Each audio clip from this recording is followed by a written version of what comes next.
Boa noite, pessoal. Sejam bem-vindos. Nosso mais um encontro ao vivo da série Consultoria Ágil da Luz. Esse é o nosso nono episódio, nono encontro ao vivo. Hoje a gente vai falar de posicionamento e precificação, né? Dois temas bastante importantes e muito relacionados. E para, sempre começo falando da nossa agenda. Hoje eu vou fazer uma introdução rápida, a gente sempre faz, né, explicando quem é a Luz, qual é o nosso objetivo com essa série de conteúdo, o que é precificação, né? Depois vou passar rapidamente, né, como precificar a consultoria e, por último, como aumentar a percepção de valor do cliente, né? Isso é algo que eu vou falar bastante hoje no nosso encontro, mas muita gente vê a precificação como um atributo, o preço, né, como um atributo financeiro do produto ou do serviço, e o preço ele é um atributo, na verdade, de marketing, né? E ele depende muito da percepção de valor que o seu cliente vai ter sobre o que você está oferecendo para ele. Então vamos lá. Introdução, né? Primeiro, quem é a Luz, né? A Luz hoje tem uma missão. Essa missão é ligada ao empreendedorismo, porque nós acreditamos que o empreendedorismo ele desenvolve a sociedade e todo empreendedor ele merece atingir o seu potencial. Eu de fato acredito que o fato de eu estar aqui com vocês hoje, né, desenvolvendo os negócios de consultoria de vocês com vocês. Fazendo isso, eu estou criando um mundo melhor para os meus filhos, para minha família, para todo mundo que eu conheço, porque eu acredito demais na força do empreendedorismo e o consultor é um vetor do empreendedorismo, né? Ele não só é empreendedor, como ele ajuda empresas de outras empresas a se desenvolverem. Então, para mim é um super prazer estar aqui com vocês, né? Compartilhando conhecimento e o que vocês quiserem, né, falar durante essa apresentação, pessoal, fiquem à vontade, como eu sempre falo. Eu tenho algumas especialidades, mas eu não sou especialista em tudo. Então, o objetivo aqui é a nossa troca de conhecimento. Cada um opera em um mercado diferente, cada um vê a consultoria de uma forma diferente. Quando a gente compartilha, a gente cresce todo mundo junto, a gente evolui todo mundo junto. E a nossa visão, né, é a seguinte: nós trabalhamos por um mundo onde empresas não quebram mais por falta de acesso a networking, ferramentas e melhores práticas de gestão. Então, é super natural quando alguém abre uma empresa, uma startup, e ela falha porque a demanda não foi validada, né? Dispensaram um produto, o produto não deu certo. Isso é do jogo. Agora, eu não aceito uma empresa falhar porque não conseguiu controlar bem o financeiro. Cara, esse é um problema que está resolvido há 50 anos, né? Então, eu trabalho todos os dias para levar, né, as melhores práticas de gestão a toda e qualquer empresa, né? Independente do lugar, independente, né, de como opera. Eu acredito que essas práticas de gestão elas precisam ser compartilhadas. E o legal de falar também da experiência da Luz é que eu já tive no lugar de vocês, né? A Luz começou como um serviço personalizado. Nós éramos uma empresa de consultoria. A gente foi cada vez mais produtizando, porque a gente tem essa vontade, né, de ganhar escala para gerar cada vez mais valor. Então, a gente começou na época, cada sócio da Luz atendia quatro, cinco clientes, seis no máximo, né? Senão a gente começava a ver que o serviço começava a cair de qualidade e a gente começou a produtizar isso, né? Então, primeiro a gente passou por um serviço fechado, né? Uma consultoria mais de prateleira, no qual a gente tinha um escopo fechado e a gente mostrava para o cliente que ele precisava daquilo e não o contrário. A gente, depois, em seguida, né, em 2013, a gente lançou o nosso e-commerce de produtos digitais. E cada produto que a gente tem no site hoje é uma consultoria que passou pelo processo de produtização. Então, por isso que eu falo que a Luz ajuda muito o consultor, porque cada planilha que vocês vão achar no nosso site, ela é uma entrega ali de consultoria, né? É um método de gestão embutido dentro de uma ferramenta. E em 2021 a gente lançou o nosso produto tecnológico, né? A gente tem um sistema de assinaturas hoje, né? Uma oferta mais escalável, na qual a gente foca em tentar proporcionar uma experiência cada vez melhor para vocês e manter vocês por perto, né? Sempre se beneficiando aí do nosso atendimento e dos nossos produtos. Então, hoje, eu quero proporcionar isso para vocês também, né? Porque a consultoria, ela é muito interessante do ponto de vista geração de caixa, do ponto de vista geração de valor, Mas dependendo do projeto, né, que a gente atenda, como eu falei, a nossa capacidade produtiva é muito limitada, né? A gente consegue atender quatro, cinco clientes, seis, começa a decair o nível do serviço. Então, pensar em escala é pensar em crescer, né? Pensar em atender cada vez mais pessoas, né? Sem perder a qualidade do que a gente está oferecendo. Então, a série Consultoria Ágil, ela tem esse objetivo, né? Ajudar empresas de consultoria a crescerem via ganho de escala e via, né, construção de novas fontes de receita. Por isso que a gente fala muito aqui de criação de produtos, né, de estruturação e otimização de processos e de desafios comuns, né, entre consultores. A frequência dos nossos encontros ao vivo é de 15 em 15 dias, então uma quinta-feira sim, outra não, a gente se encontra, sempre às 19 horas de Brasília, né? Quem não está no nosso grupo do WhatsApp, o Diogo vai colocar o link aqui daqui a pouco, né, para entrar, mas é ali que a gente divulga o próximo encontro, o link do Zoom, tudo. Então o Diogo vai colocar o link aqui no chat e quem não tiver ainda, entra lá, né, que vai ficar por dentro aí de toda a nossa agenda de encontros. E aí vamos entrar agora no que interessa, né? Já enrolei um pouco, né? O que que é precificação, né? Para começar. Precificação, o nome é bem intuitivo, né? É bem fácil de entender o que que é, mas é o processo de atribuir valor monetário que será cobrado de um cliente por um produto ou serviço. E uma precificação bem-sucedida, ela deve atender três critérios, né? Marketing, mercado e financeiro. Já dei um spoiler lá no grupo hoje, mas ela tem que atender esses três critérios: marketing, mercado e financeiro. Então, assim, um importante aqui, assim, uma dica importante, muita gente vê, muitos empreendedores, eles veem o preço como um atributo financeiro do produto. Mas os aspectos marketing e mercado, eles são até mais importantes, né? O preço, no meu ponto de vista e no ponto de vista da maioria dos marqueteiros, ele é um atributo de marketing do produto, né? Porque ele depende da percepção de valor do mercado ou do seu cliente sobre o que você está oferecendo. Não adianta você falar, o meu preço para pagar os custos é 10 mil reais, por exemplo.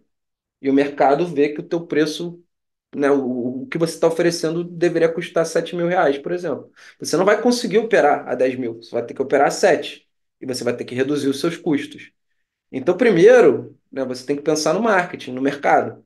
Em seguida, você olha para o financeiro, né? Legal, agora que eu entendi como eu tenho que me posicionar, onde meu preço ele tem que operar, agora eu tenho que olhar para, né, os meus custos, para a minha estrutura de custos, para que aquilo ali seja factível. Então, o preço ele não parte do financeiro, ele parte do marketing, do mercado, né? E aí eu vou explicar a relação entre os dois, mas o financeiro ele é mais um termômetro, assim, do tipo, cara, legal, né? Dentro do que o marketing, dentro do que eu estou construindo de marketing e do que o mercado está me oferecendo, eu consigo operar ou não, né? A minha operação é viável ou não com esse preço, né? E aí você faz ajustes dentro da sua estrutura para estar dentro, né, do que é factível para você. Então, o que nós buscamos em um bom preço, né? Em uma boa precificação? Primeiro, que clientes tenham interesse em pagar, né? Então, o cliente ele tem que acreditar que o que eu estou gerando de valor com aquele produto ou serviço é mais alto do que o preço que eu estou imputando naquele produto ou serviço. Se ele acreditar que o valor que ele está recebendo é mais alto do que o preço, ele vai ter interesse em pagar. Segundo, que ele te ajude a superar a concorrência, né? Então você tem um mercado ali existente, tem alguns players brigando, oferecendo serviços substitutos, produtos substitutos, ou até concorrentes diretos, e você precisa entrar naquele mercado, né, com um preço que seja competitivo, né, com um preço que te ajude a superar aquela concorrência. Né? Depois eu vou falar para vocês sobre como evitar essa concorrência. E por último, que ele cubra os custos da empresa, né? Como eu falei, financeiro não é talvez o atributo mais importante do preço, mas ele é um atributo importante. Não adianta você ter um preço super competitivo que o cliente veja, putz, né, eu estou pagando barato para o valor que eu estou recebendo e aquele preço, a tua empresa na estrutura que ela está agora, né, você está operando com um preço que não te ajude a cobrir todos os custos. Então, a precificação ela tem esses três ambientes, né? Ela tem, primeiro, marketing, que é, cara, o preço está de acordo com o valor percebido com o cliente. Você está construindo bem esse valor percebido, né, para você poder cobrar um preço mais alto. Segundo, é o mercado, né? Esse preço está competitivo contra a concorrência. Você consegue operar, né, dentro desse mercado já pré-estabelecido, ou você está criando um novo mercado para si, né, a partir do marketing. E por último, esse preço cobre os custos, né? É um preço que né, ele é compatível com a minha estrutura de custos, né? Eu consigo operar dessa forma, ele é factível, ele é viável. E aí, né, dando alguns exemplos de precificação, né, porque eu falo sempre do valor percebido pelo cliente, e talvez seja um conceito difícil de entender, mas eu vou mostrar aqui como o valor percebido ele pode mudar para o mesmo produto em diversos modelos diferentes, diversas situações diferentes. Então, por exemplo, por demanda, né? Algumas regras de oferta e demanda podem alterar o valor percebido por um produto ou serviço, permitindo que você cobre mais ou menos por ele. Pô, cara. Então, um exemplo básico disso, né? Fora do ambiente de consultoria. Cara, na feira, se tu chegar no início de uma feira, os preços vão ser uns. Se você estiver no final da feira, cara, o cara quer acabar com o estoque, né? Ele quer, você vai conseguir os melhores preços possíveis. Quem nunca aqui, né, tava sem projeto nenhum e topou cobrar mais barato por um serviço de consultoria? Ou então, o contrário, tô com 5 projetos para entregar, tô atolado de trabalho. Cara, chegou um prospect novo, eu vou botar o preço lá em cima. Se ele fechar, é um problema bom para mim. Quem nunca praticou isso, né? Às vezes fecha, às vezes não fecha, né? O problema do consultor normalmente não é só na precificação, mas é em como traduzir a precificação, o investimento em horas, né, no projeto, em valor percebido, né? Esse é o nosso grande desafio aqui. Mas, por exemplo, por variável, né? Existem empresas que elas observam uma variável mais importante e elas criam estruturas de preço que variam de acordo com o maior uso ou menor uso daquela variável. Então, um exemplo, isso é muito visto no mercado de SaaS.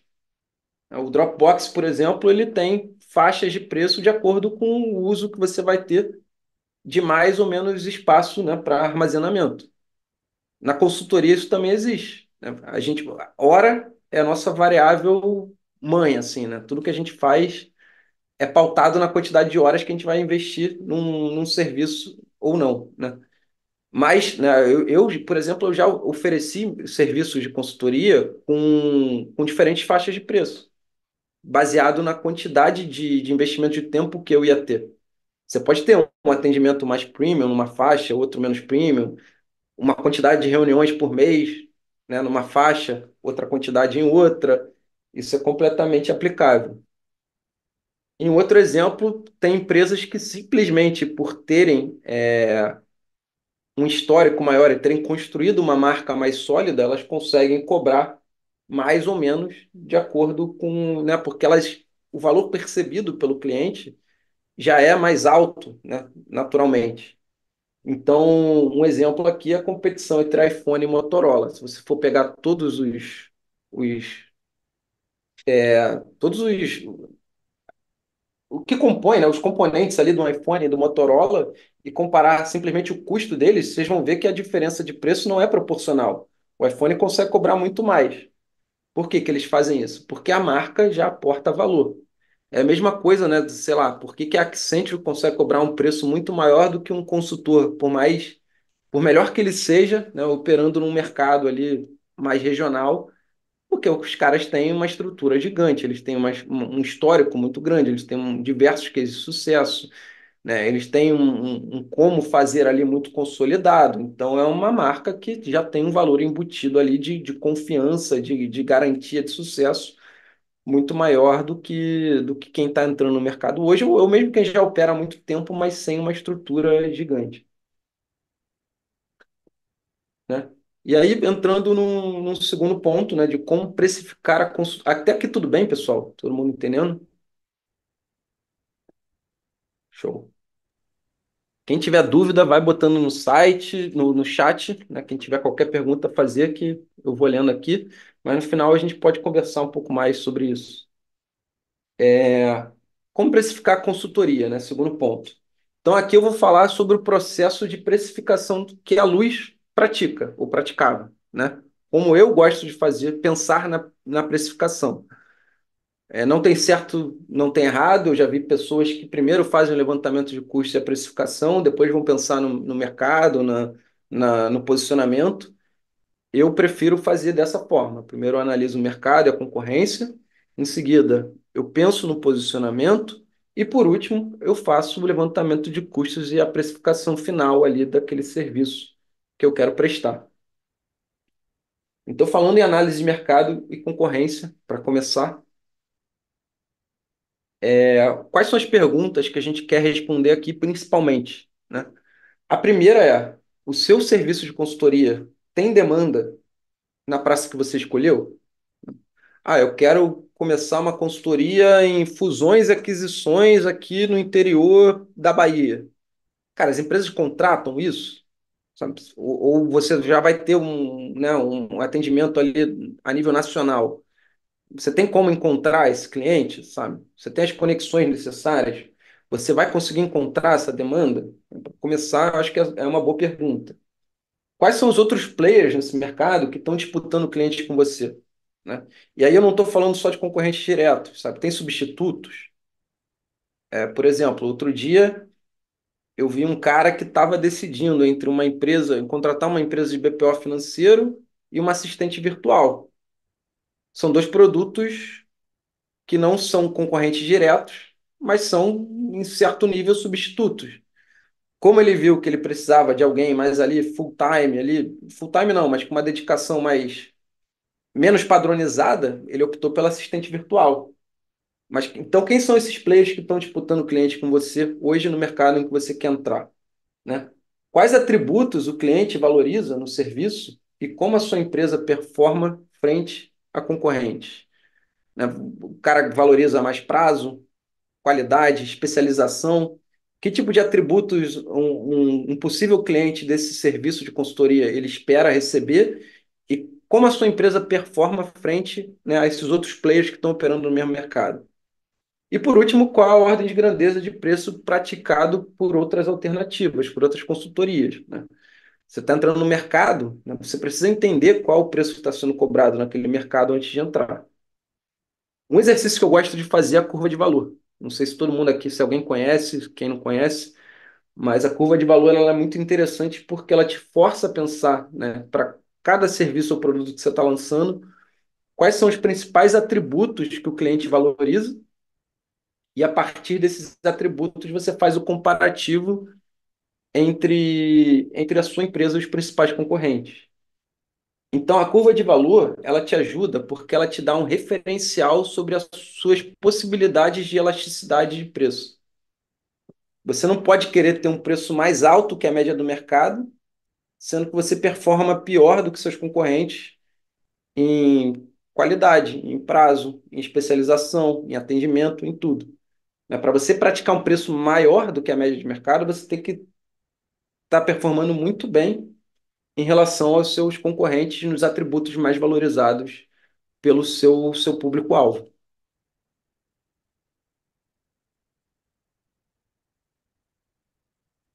Então, como eu falei, ela te ajuda a criar um referencial sobre a sua elasticidade em relação ao preço de mercado. Se você tem um concorrente que te supera em todos os atributos, né, valorizados pelo cliente, você não pode ter um preço maior que o dele. A não ser que, é claro, você tenha uma audiência gigante, você tem outros fatores que contribuam para você ter uma estratégia de precificação mais agressiva, né? Eu vou falar disso logo mais. Mas se você lidera os concorrentes na curva de valor, e você tem prova social sobre isso, né? Porque não basta simplesmente, eu acho que o meu preço, que minha qualidade é melhor, eu acho que eu sou mais especialista do que eles nesse segmento de mercado, eu acho que o meu atendimento é mais premium. Não, você precisa mostrar com fatos, né? Com conteúdo, com marketing, que você supera esses caras, né? Naquilo que você está se propondo. Se você consegue fazer isso, o seu preço ele pode estar tranquilamente acima da média de mercado. A partir da análise do mercado e da concorrência, né, você vai para a definição do seu posicionamento. como eu quero me posicionar nesse mercado? E aí, o mais importante nisso aqui, gente, isso aqui talvez seja o principal atributo da sua precificação, é que quanto mais parecida é a sua oferta com a da concorrência, mais condicionado aos preços de mercado você vai estar. Você não pode se apresentar, eu sou um consultor financeiro, e o cara do seu lado, eu sou consultor financeiro também. Você vai falar, eu tenho 10 anos de experiência, o cara, eu tenho 10 anos de experiência, e você vai falar, pô, eu custo 20 mil. O cara vai falar, pô, eu custo 10. Se você não tem nenhum diferencial sobre ele, todas as empresas vão fechar com esse cara do seu lado, não vão fechar com você. Quanto mais você consegue se diferenciar e provar que você é diferente, mais você consegue, né, fugir do preço médio de mercado. O Christian perguntou aqui qual o conhecimento de especialista da concorrência. Cara, não entendi a sua pergunta, Christian. Se você puder explicar um pouco, pode até abrir o microfone se você quiser, cara, para explicar melhor. Mas, por exemplo, você tem que, como consultor, você tem que buscar um posicionamento que você. Christian, é você não? Eu tô aqui, sou eu. Pode É que na falar. verdade, quando você falou atrás, dois slides, eu soltei a pergunta aí, ficou sem contexto agora. Mas era lá atrás, que era um dos diferenciais na competitividade do mercado, é a relação de você também rastrear numa concorrência quão especialista é seu concorrente e quão especialista é você, porque isso também traz um diferencial na precificação do serviço, né? O poder de especialização desse concorrente no assunto. Perfeito. Eu até coloquei isso nesse slide, porque às vezes existe isso, de fato, né? Por exemplo, você é um cara que opera, né, na consultoria em logística, mas especialista no setor de saúde. E você já opera nesse setor de saúde, cara, há muito tempo. Você é um especialista, assim, você tem a prova social toda com você de que você opera melhor do que qualquer um nesse setor. E esse setor, né, até como a gente já conversou e você já me explicou, ele é um setor que, por exemplo, um hospital, ele tem, cara, refeição ali dentro, né? Ele tem hospedagem praticamente. Então ele é praticamente um hotel, um restaurante, ele tem diversos ali fatores logísticos que só um especialista conseguiria entender. Então, se você consegue se posicionar como um consultor em logística, mas especialista para o setor da saúde, você está pegando um ponto ali da curva de valor que provavelmente alguns concorrentes teus não vão ofertar tão bem quanto você, que é a especialização. O teu cliente, ele vê especialização como um ponto muito importante na curva de valor dele, né? E você oferece. Os teus concorrentes não necessariamente. Então, esse é o ponto, entendeu? É você entender quais são os atributos do que você está oferecendo, que são valorizados pelo teu cliente potencial, que ninguém mais está oferecendo. Quando você consegue entender isso e consegue mostrar que você oferece aquilo, você consegue sair do preço de mercado. Você está criando um mercado só para você. Então, até coloquei aqui um exemplo, né, né, de tipo de comparação você tem que entender, né? Como eu falei, olhar que tipo de atributos são muito importantes, importantes e menos importantes para o seu cliente potencial, e você entender como a sua empresa ela está performando nesses atributos frente aos seus concorrentes. Quanto melhor vai ser a tua performance nisso, inclusive em achar atributos que esses caras, os seus concorrentes, não estão nem pensando, e eu vou falar isso no final da nossa apresentação de hoje, melhor vai ser, mais, né, maior vai ser o teu potencial de precificar lá no alto. E existem algumas estratégias de precificação, né, que vão depender, dentre outros fatores, mas principalmente da relação entre qualidade do seu serviço e preço. Então, por exemplo, eu vou dar alguns exemplos aqui, né, mas depois eu vou achar onde, eu vou falar para vocês onde vocês vão achar esse modelinho aqui pronto, né? Obviamente é no site da Luz, dando spoiler, mas se você tem um produto, né, de qualidade alta, um serviço de qualidade alta, e você vai entrar no mercado com preço alto, a tua estratégia é premium, né? Você está com uma estratégia premium. Você quer um mercado exclusivo ali, né? É para poucos. Você quer vender a um preço alto para pouca gente, para fazer um serviço realmente de alta qualidade, né, customizado. Quando você entra com um preço médio, né, mesmo com um serviço de qualidade alta, você está numa estratégia de penetração, ou seja, você está querendo aumentar market share. Isso acontece na consultoria também, tá? Especialmente nessa estratégia de preço baixo e qualidade alta, que é a estratégia de valor supremo, que é quem quer entrar no mercado, né, quer ter uma rápida introdução no mercado. Cara, eu já vi muito isso e, cara, isso é uma coisa que não é errada, tá? Você ter um serviço de qualidade alta, mas você não tem nenhum case, você não tem nenhuma prova social. Cara, você vai pegar ali três projetos mais baratos ali no início. Normalmente, cara, você vai assinar um NDA, vai pedir para o teu cliente não compartilhar o seu preço, porque é uma condição que você está criando especial para esse cara, para você construir portfólio, para você construir case, e você vai ter ali os teus primeiros três casos, e aí os próximos você vai começando a aumentar o preço, né? Na consultoria tem isso, né? Tem esse problema que você, às vezes, quando você entra com preço muito baixo, esse preço ele é de conhecimento comum, você depois tem dificuldade para aumentar. Então você tem que se proteger disso. Mas é normal para quem não tem nenhum case tentar diminuir um pouco o preço para construir, né, uma reputação maior, uma autoridade maior para, né, aí depois migrar para uma estratégia premium, para uma estratégia diferente. Cara, aqui tem uns exemplos legais também. Tem, por exemplo, qualidade média, qualidade baixa, desculpa, e preço médio, né, falsa economia. Isso hoje acontece muito, né, que é a estratégia na qual você tem um produto de qualidade baixa, mas você tenta vender a um preço mais alto do que ele deveria valer, porque você tem, por exemplo, você é um influencer, você tem mercado, você tem audiência, tem pessoas que te escutam e acreditam em tudo que você fala. Tem muita gente que não se preocupa com né, com a entrega de valor que tá sendo feita ali, né? Não é o caso da Luz. A Luz se preocupa mais com a entrega de valor, né, com a geração de valor, do que até com a precificação mais alta. Não é à toa que eu estou aqui hoje com uma apresentação de mais de 50 slides para vocês, 11 da noite na Itália, né, gerando valor sem pedir nada em troca. Porque eu valorizo muito essa troca de conhecimento e eu tenho esse comprometimento com vocês de realmente escalar a consultoria de todo mundo que está aqui. E, cara, a planilha que eu usei para mostrar esses exemplos é a planilha dos 4Ps de marketing, né, ou Marketing Mix em Excel, que vocês encontram lá no site da Luz. Ela tem essa parte da curva de valor, também tem a estratégia de precificação, bem fácil de usar. A própria planilha já te recomenda ali uma estratégia de precificação, dependendo do que você responde. O próprio Chris falou aqui, ó, o Christian, usa o site da Luz, mudou totalmente o posicionamento e caracterização de nossa empresa. Super indico. Show de bola, Christian. E por último, né, como eu falei, levantamento de custo e precificação. E aí, quais passos que eu costumo seguir, né? E que vocês vão. Não, mas primeiro, antes, né? Deixa eu passar para vocês só dois conceitos que eu acho relevantes para precificação antes da gente entrar no levantamento de custo e precificação. Primeiro, margem de contribuição. Todo mundo aqui conhece margem de contribuição? Eu vou explicar de qualquer forma. O que que é a margem de contribuição, tá? Vou falar aqui de um jeito bem chulo, bem fácil de entender.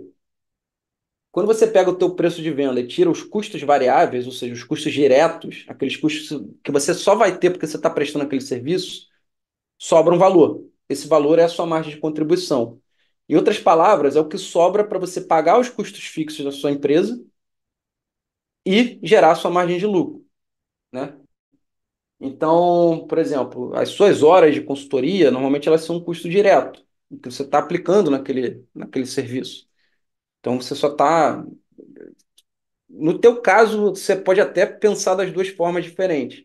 Mas quando você está contratando um consultor que vai trabalhar por hora, ele é um custo direto daquele projeto, né? Então, ele é um custo variável.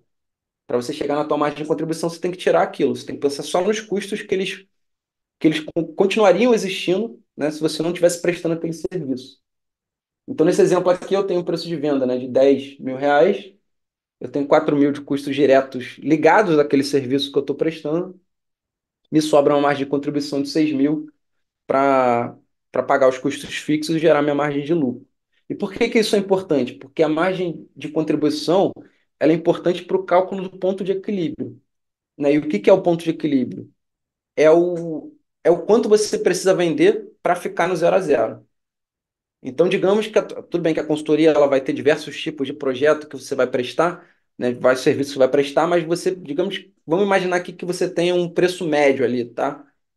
Quantos, quantos serviços, né, naquele preço médio você tem que vender para bater o teu ponto de equilíbrio?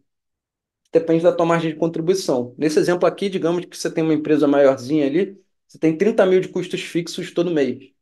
Se você está vendendo um serviço que tem uma margem de contribuição de 6 mil, você precisa vender 5 para chegar no seu ponto de equilíbrio todo mês, né?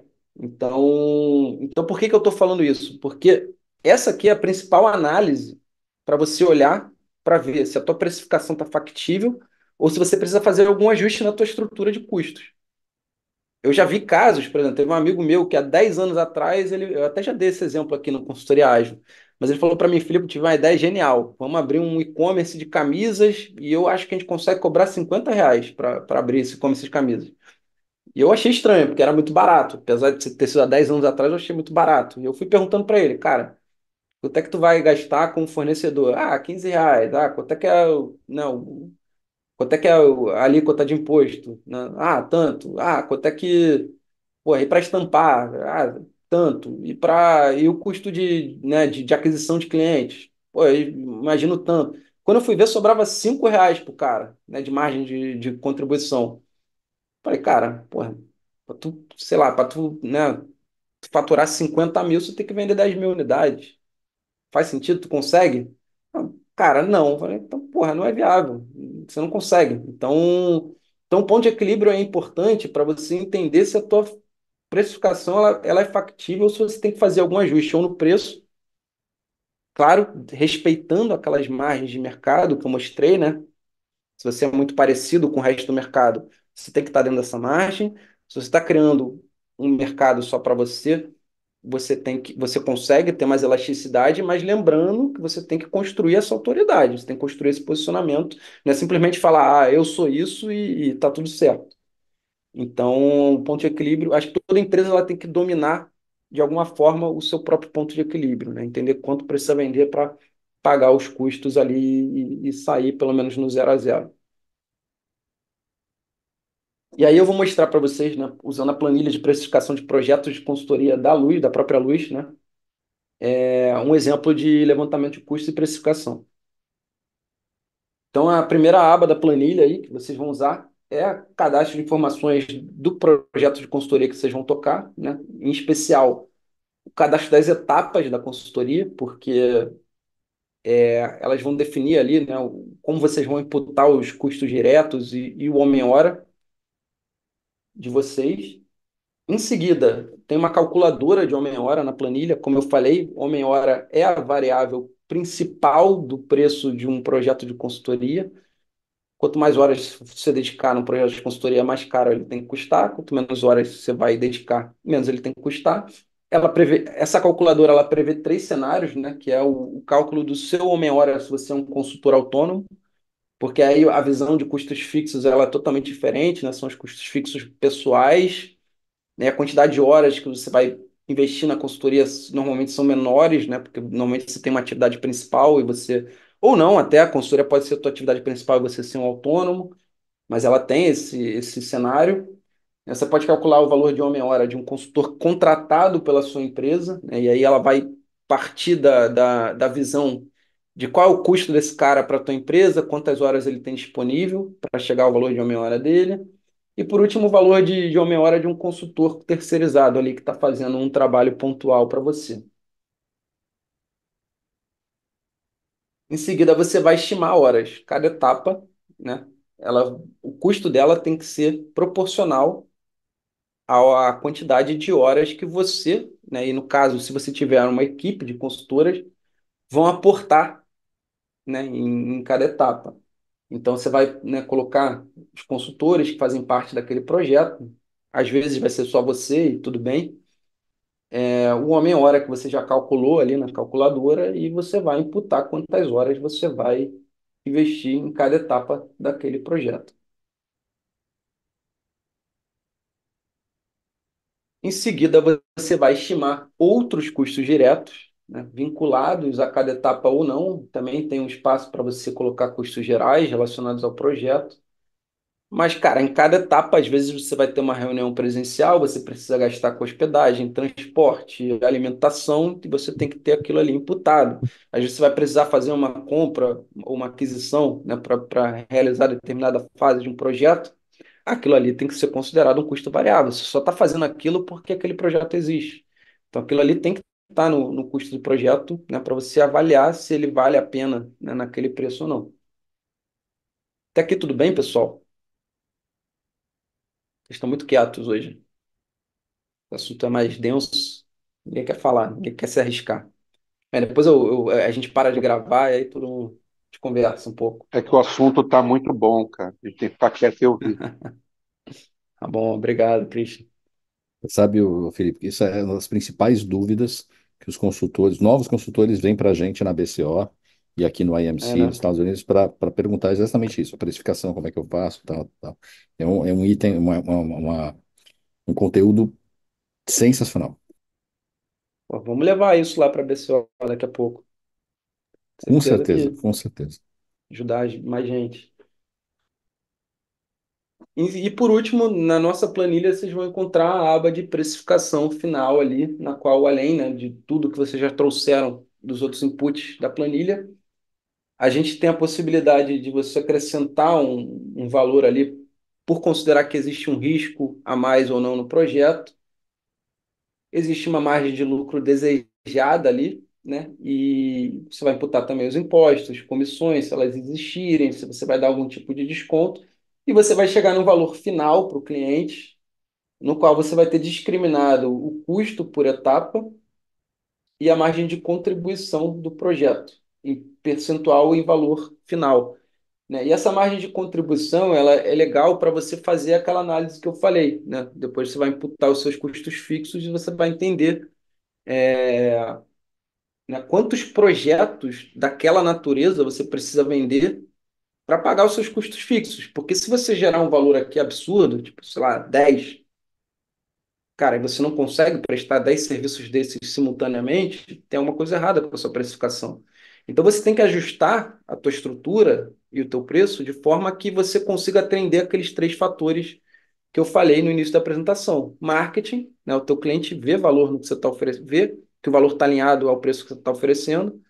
Mercado, você não está muito acima, muito abaixo da concorrência, né? Desde que você esteja condicionado ao preço de mercado, você pode estar com uma estratégia de posicionamento que te tire daquilo, e aí é outra história. Mas se você está dentro daquele mercado, operando, né, contra aquele, contra não, né, mas competindo com outros consultores, teu preço tem que estar dentro daquela, né, daquele preço praticado.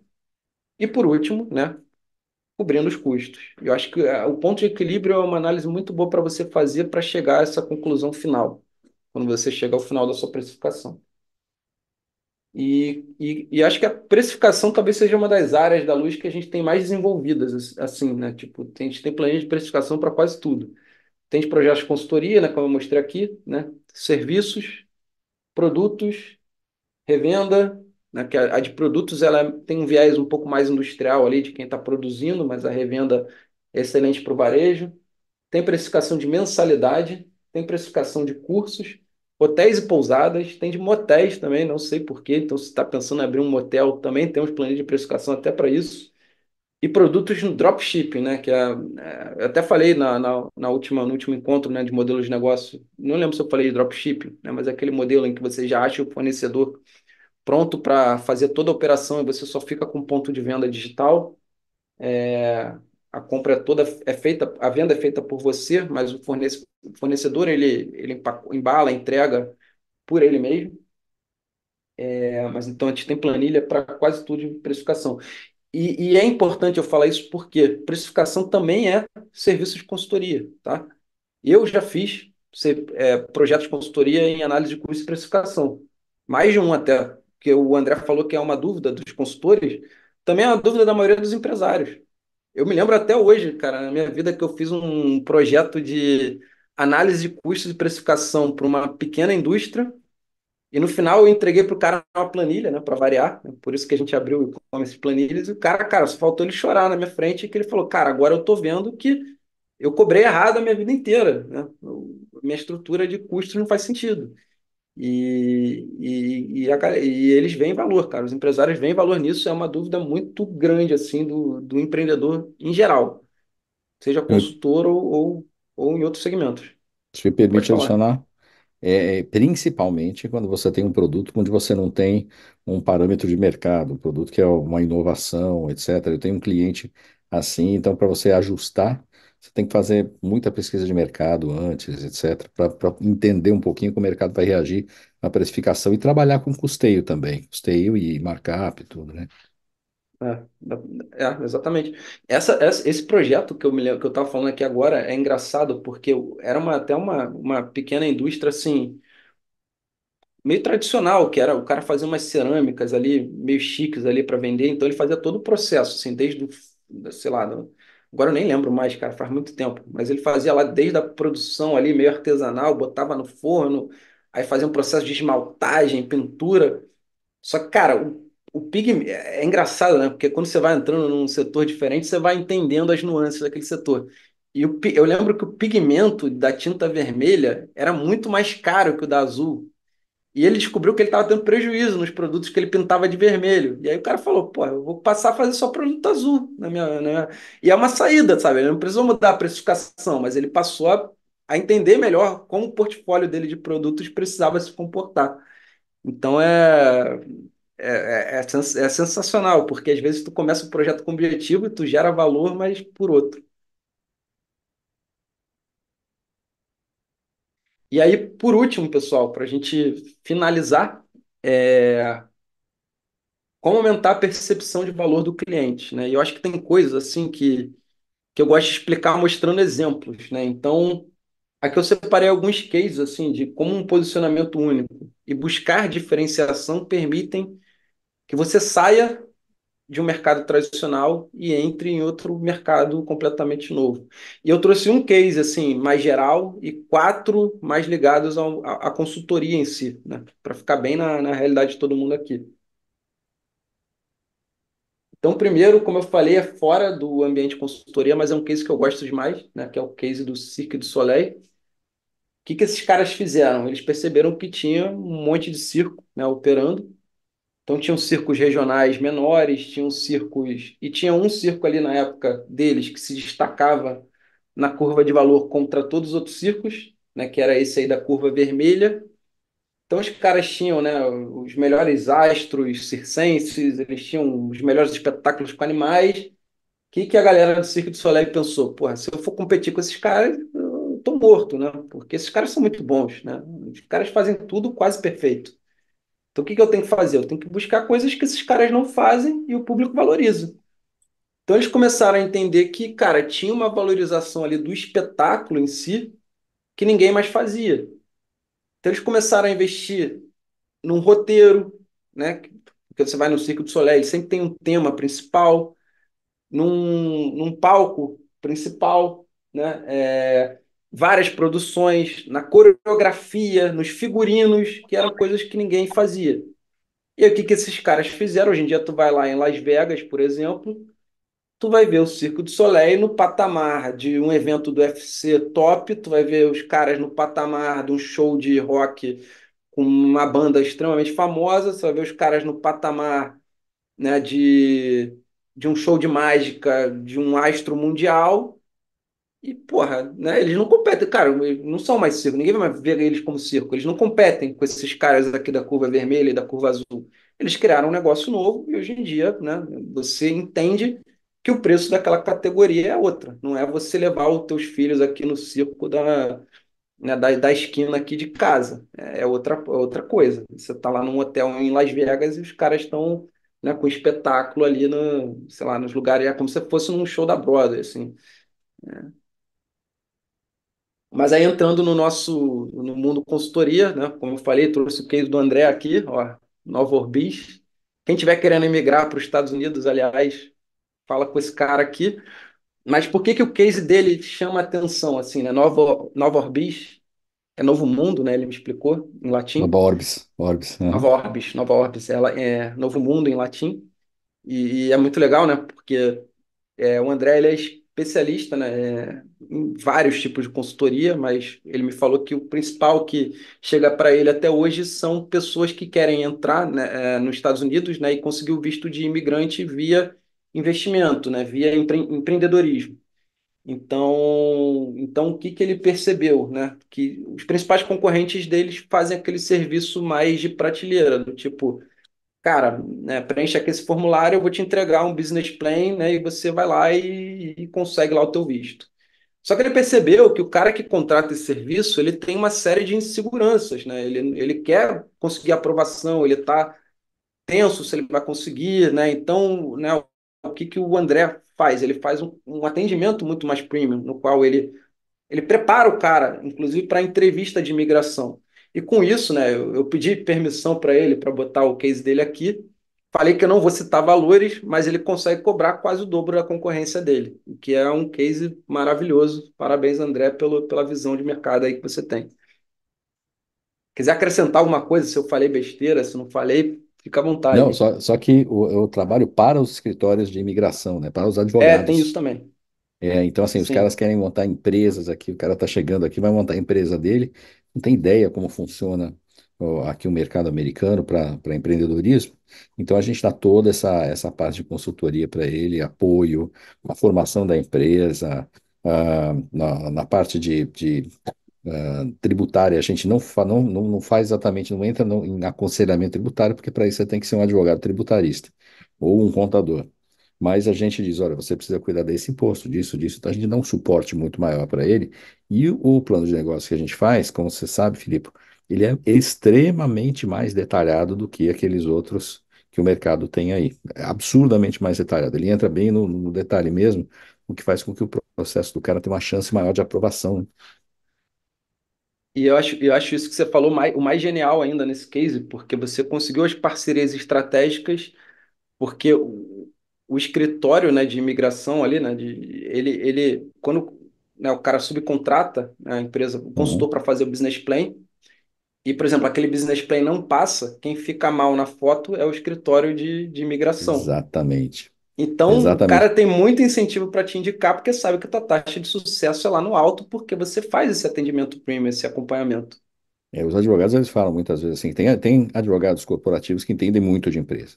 Eu, eu tenho um cliente que é um escritório de advocacia corporativa, de imigração e que tem também corporativo, o cara manja muito de empresa. Agora tem outros, grande maioria de advogados de imigração, a especialidade dele não é empreender, não é, na verdade, formação de empresas, etc. Ele empreendeu montando a empresa dele e tal, tem a experiência dele, mas não é o negócio dele reverberar dessa forma.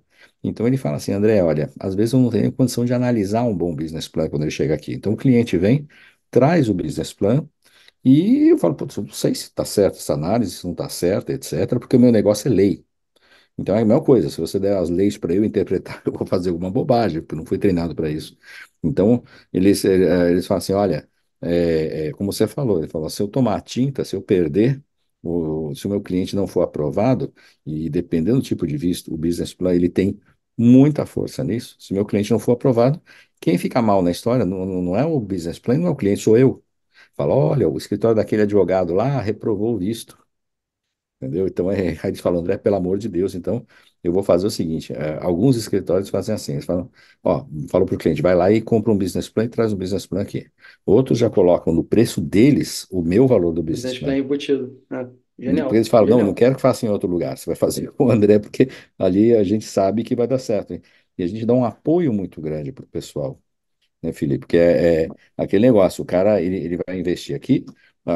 Normalmente algumas empresas que não são ruins, são empresas boas, porque fazem um business plan mais de prateleira. Então, assim, eles mandam um questionário para o cara responde o questionário, eles elaboram um business plan lá, né? Mais por cima tal. E, bem, é usado isso no processo deles. Então não tem aquele negócio, tá, como é que eu monto a empresa, como é que eu, que documentos eu preciso, que tipos de investimento eu posso fazer. Não tem toda essa assessoria, a parte de, na verdade, de consultoria mesmo, né?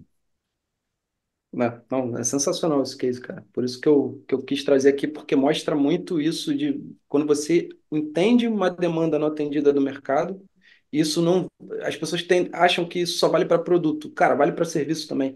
Você entendeu uma demanda ali que a galera tinha e que os parceiros estratégicos naquele mercado estavam desesperados para oferecer. E, pô, você se posicionou ali e cumpriu, né, com o entregável principal. E, cara, hoje em dia, pô, o primeiro cara que os caras pensam quando eles querem oferecer o serviço é o teu, porque tem qualidade, porque é o que aprova, porque é o que deixa eles bem na foto. Então, cara, É. muito bom esse case. E os advogados ficavam assim, falavam, "Ô, meu cliente está desesperado, não sabe o que fazer. Ele quer investir na empresa, mas não sabe o que fazer. Ele mora, sei lá, num outro país, vamos colocar Brasil, vai. Ele mora lá no Brasil e não está aqui para ver o mercado, para entender se ele vai fazer uma franquia, se ele vai fazer isso, aquele que tipo você pode aconselhar. Falar, olha, não posso dar aconselhamento legal, questão é jurídico, mas a gente pode orientar a ele, por exemplo, no caso de franquias, ó, existem essas empresas aqui que trabalham com N franquias que podem te dar apoio, tal, tal, tal. Então, a gente desenvolver essa rede de parceiros e fornecedores os quais, em função do código de ética de várias associações que eu participo, eu não aceito nenhum comissionamento. Então, eu falo para ele, ó, vai lá, o cara vai lá e compra uma franquia de US$ 200.000. Aí, tá, legal, André, você que indicou, tá aqui tua comissão. Eu falo, não posso aceitar, pelo código de ética. Eu indico porque o parceiro é bom. Indico um contador porque o contador é bom e resolve o caso do cliente. O que eu ganho mesmo é no meu trabalho. Perfeito. É gerando valor para os caras. Show de bola. Obrigado, André, por compartilhar aí também teu case, né? Sempre legal ouvir a experiência, pô, de um cara que nem Eu você. que agradeço e me sinto muito honrado de você ter usado como exemplo. Muito obrigado Nada. mesmo. E quem quiser ir para os Estados Unidos, acabaram de ver que o cara é confiável mesmo. Se quiser ter o visto aprovado, fala com o André que ele tem os caminhos. Cara, um outro case legal, assim, eu acho que para mim, assim, eu tenho falado bastante sobre esse case, né? Growth Machine é uma grande referência no Brasil. O Thiago Reis, né, que é o fundador. Cara, eu conheci ele, acho que em 2013 ou 14, que a gente participou de um programa da Endeavor. Hoje em dia a gente nem tem mais contato, mas na época ele era co-founder do Project Builder, né, que era uma empresa que tinha uma plataforma ali de gerenciamento de projetos. Depois ele foi diretor comercial de uma empresa que vendia ERP. E qual foi a grande sacada desse cara? Ele começou a construir a própria autoridade, né? E nesse mercado de vendas complexas. Então ele começou a produzir muito conteúdo sobre isso, né, em várias redes sociais, né, mas principalmente no LinkedIn, que é uma rede que tem um alcance orgânico para as contas pessoais, tá? Para as contas de empresa, não muito, mas ainda grande. E ele começou a não só se posicionar como eu entendo de vendas, mas ele começou a contar cases muito interessantes, a mostrar resultado de clientes dele. Ele começou a se posicionar como uma grande referência em vendas complexas no Brasil. E hoje em dia, cara, ele, graças a esse trabalho que ele já faz há muito tempo, ele atingiu, né, o estado da arte da precificação. Ele produtizou o serviço dele, ou seja, ele oferece, ele tem escala com preço alto. Isso para quem consegue fazer, tá de parabéns, porque, né, é difícil. E ele conseguiu, graças a construir uma empresa que eu costumo dizer assim, que o mercado, né, a maioria das empresas no Brasil, elas são muito o que o mercado chama de sales led, né, que é o crescimento liderado por vendas. E esse cara não, né? Ele tem uma empresa que é uma empresa que o crescimento ele é mais liderado por marketing, apesar dele ser um cara de vendas, né? Eu tenho certeza que o time comercial dele bomba, mas esse cara deve receber prospect todo dia, graças a essa estratégia de posicionamento e produção de conteúdo que ele conseguiu construir. Então, mais um caso, cara. Então, assim, isso eu trouxe essa empresa aqui, a plataforma é a AS, né? Que é o Executive as a Service, mas o grande lance não é a plataforma, é esse novo nicho de mercado, né? Esse novo posicionamento, né? Que, tipo, você não é um consultor, você é um CFO as a Service, né? Você é um C-level financeiro ali como um serviço, né? Então, o que que esses caras que estão fazendo esse tipo de serviço perceberam? E aí eu vejo muito também uma ligação com o surgimento das startups, né? Que são empresas lideradas por pessoas muito boas, com grandes ideias, mas pessoas muito jovens, né, que precisam de um aconselhamento ali mais hands-on de um executivo top de linha. Então, né, para o cara estruturar o financeiro, para o cara estruturar o comercial. Então, mas ele não precisa de um trabalho apenas consultivo, ele precisa de alguém que esteja ali mais na empresa, dedicando algumas horas, né, que entreviste, que contrate, que gerencie, que delegue. Então, algumas pessoas começaram a buscar esse posicionamento como um posicionamento mais premium do que a consultoria, né? Eu não sou um consultor financeiro, eu sou um CFO as a Service. Eu não sou um consultor sei lá, de vendas. Eu sou né, um CRO as a Service, né? Então, é um novo caminho aí no mercado que se abriu, porque né, esses caras perceberam, né, essa demanda de um trabalho mais hands-on de alto nível e começaram a se posicionar dessa forma. E isso tem aberto muitas portas, assim. Até aqui tudo bem, pessoal? Alguém aqui se posiciona dessa forma, como um executive as a service, não como consultor? André, eu sei que tá num job aí, né? Por isso que ele Um tá job, arrumado, ó, tá inclusive vendo? agora. Até Arrumou. pentei o cabelo, passei até perfume hoje. É, tá certo. E um último case assim que eu queria trazer, isso aí veio de um papo meu com um consultor também, que eu achei muito interessante trazer para mostrar que, né, escolhendo um posicionamento diferente, você pode mudar toda a realidade do serviço que você presta. Mas a história é a seguinte, cara, esse consultor ele prestava consultoria para vários clientes, dentre eles uma pet shop local, pequeno. E o que que ele percebeu? Que, cara, a dona do pet shop, ela não contratava ele para consultoria, né? Ela já contratava ele, ela inventava alguns escopos ali, que ele via que ele não agregava tanto valor, mas para ter o cara por perto, aconselhando ela. Só que ele falou, pô, legal, né? Tá me pagando, mas eu tô dedicando muitas horas para um negócio que, né, eu poderia dedicar menos. E aí o que que ele percebeu? Ele começou a ver que tinha muitas empresas na mesma situação, sabe? Empresas ali menores, que o dono ali era muito sozinho, né? Não sabia muito bem o que fazia, precisava daquele aconselhamento mais alto nível, né, de executivos. E do outro lado, ele que tinha tido uma carreira muito grande no mercado formal, ele tinha vários amigos executivos, né, no setor privado, que tinham assim um mosquitinho do empreendedorismo mordendo a orelha o tempo inteiro e que queriam, né, ajudar pequenos empreendedores, né, por conta disso, porque os caras chegaram, estavam no patamar que eles não iam largar um CLT ali de 50 mil por mês para empreender, mas eles queriam ter, de alguma forma, a experiência empreendedora, né, de sentir que eles estão desenvolvendo um pequeno negócio ali, né, em parceria. Que esse cara começou a fazer? Ele uniu o útil ao agradável e montou um serviço de construção de conselhos consultivos, né? Ele percebeu que no caminho que ele estava indo, ele tinha duas alternativas, né? Uma, ele começava a virar um consultor mais generalista e começava a ajudar as empresas em todos os problemas que elas tinham, e o segundo caminho era ele começar, era produtizar isso de alguma forma. E ele escolheu o segundo caminho. Ele criou esse serviço no qual ele pegava, ele fazia um diagnóstico da empresa onde ele ia entrar. Ele via, ele mapeava ali o perfil dos executivos que essa empresa precisava dentro de um conselho de administração consultivo.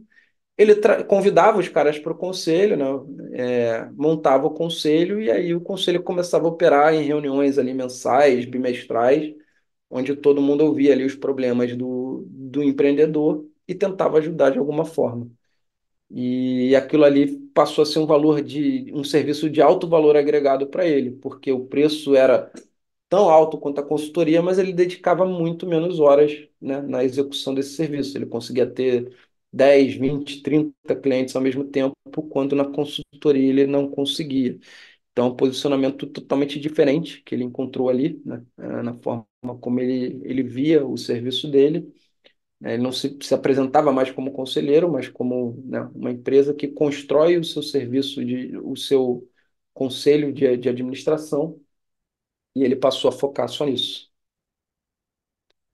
Ó, Sueli, por essas que eu comecei a trabalhar com mentoria, que virou recorrência da minha consultoria. Perfeito, é um caminho também. E é isso, né, pessoal? A parte teórica acabou.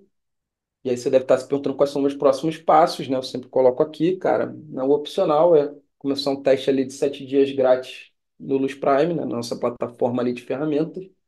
Analisar todos os métodos e ferramentas que eu mostrei aqui hoje. Analisar o mercado e os seus concorrentes para entrar de fato, né, no caminho ali da precificação.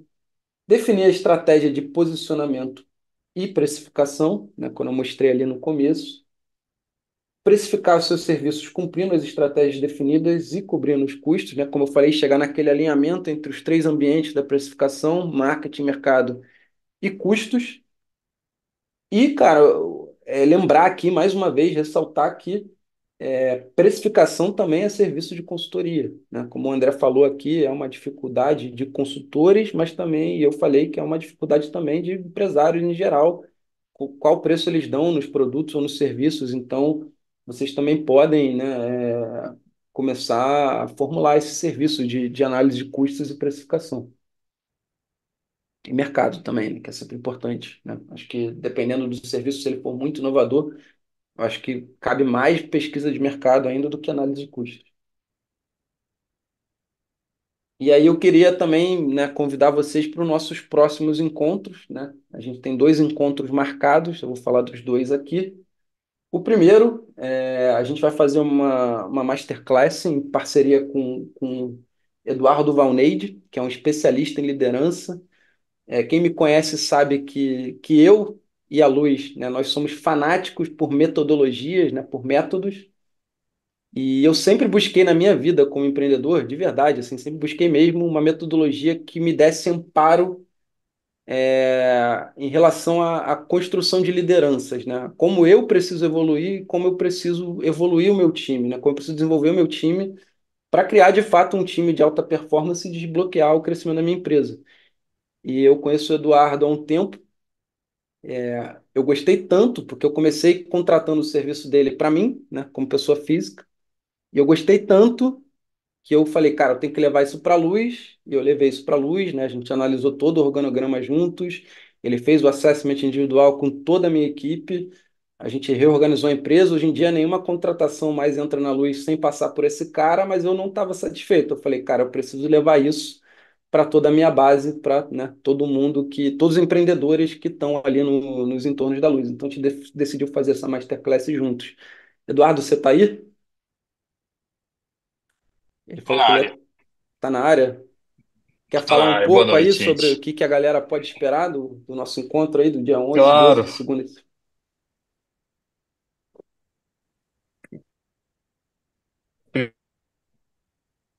Primeiro, obrigado pelas palavras que você usou para mim. Pessoal, boa noite. Eu sou Eduardo Valneide, especialista em liderança. Criei o método Spectra, que vocês vão ter a oportunidade de conhecer no dia 11 e 12 de março. E, na verdade, é bom falar um pouco da minha história, como minha biografia, né, de formação, porque vai levar a um ponto que é muito importante. Eu sou químico teórico, pós-doutor em química teórica. E aí isso acende a luz da desconfiança de vocês. O que esse cara está falando de empresa aqui, né? Porque não faz muito sentido. Na verdade, eu descobri a questão da consultoria, essa metodologia que eu trabalho até hoje, em 2016, por meio de uma outra empresa de consultoria que me chamou para trabalhar e aprender um pouco do método. E descobri que tudo que eu vi em química e todo o manancial de conhecimento da parte matemática e estatística podia ser aplicado de maneira muito eficiente nas empresas.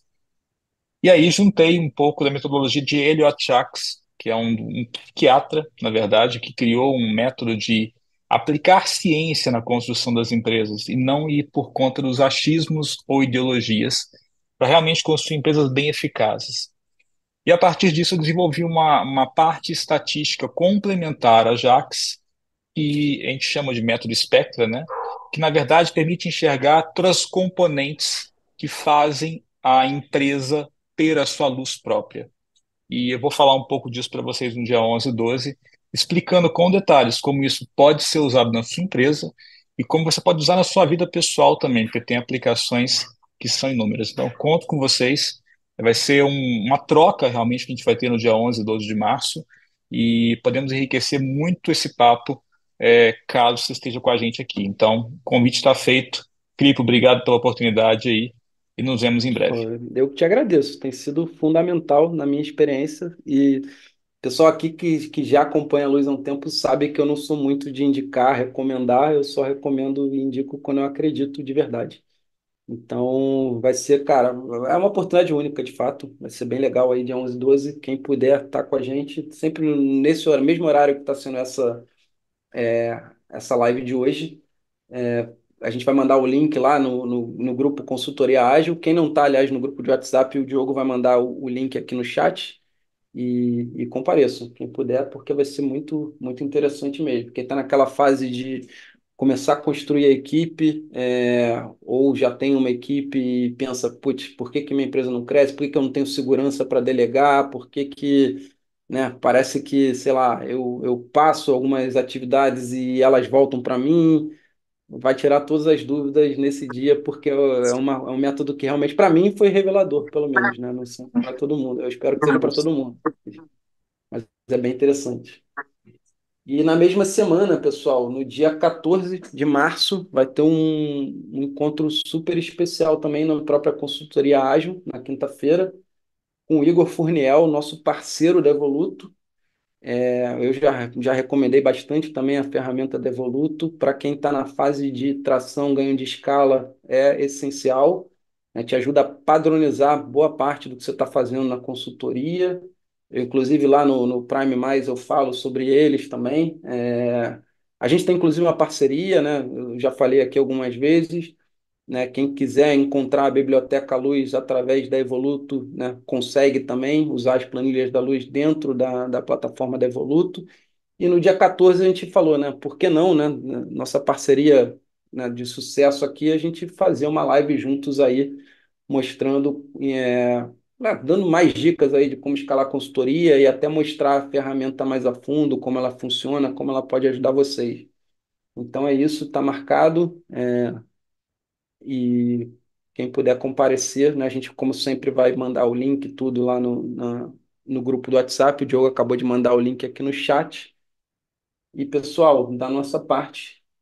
Opa, cliquei sem querer. Da nossa parte é isso. Diogão, pode até parar a gravação já.